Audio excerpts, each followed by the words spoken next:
My great inspiration in my life were sort of two forces, I think.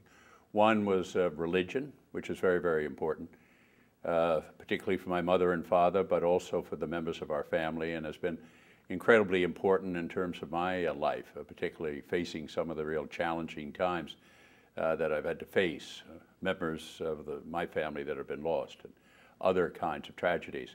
And also the role of family.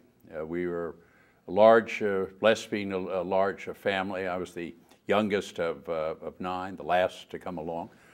Sat at the little table on the side of the room, always had to battle to get my views across or to be able to express it, but I had extraordinary role models.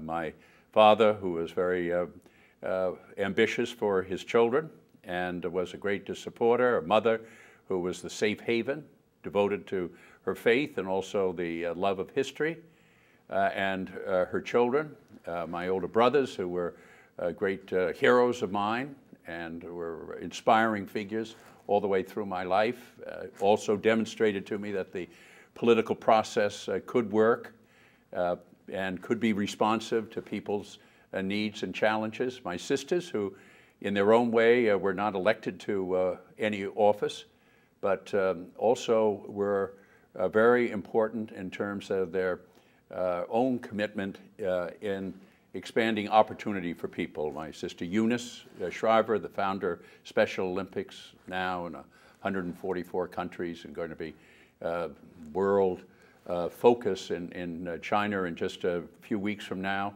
My sister Jean, who worked for very special arts programs, which has been so important in helping people with disabilities and also who are artists to work and collaborate together, and my other sisters.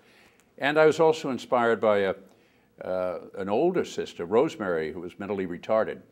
She was a very important figure in our family, and she was very included. And I think from the earliest days, I recognized that she was a rather special individual, and I could see how my mother and father and how my brothers and sisters reacted to her. And I think it was probably an extraordinary force in my life about recognizing the value and the special grace that individuals have that have physical or challenges, in this instance, mental retardation, and the importance of their value and what they could give to the family, and also the recognition that people out there in our society have special needs, and they, as a family and as a country and a society, we ought to be able to try and reach out to our fellow citizens and to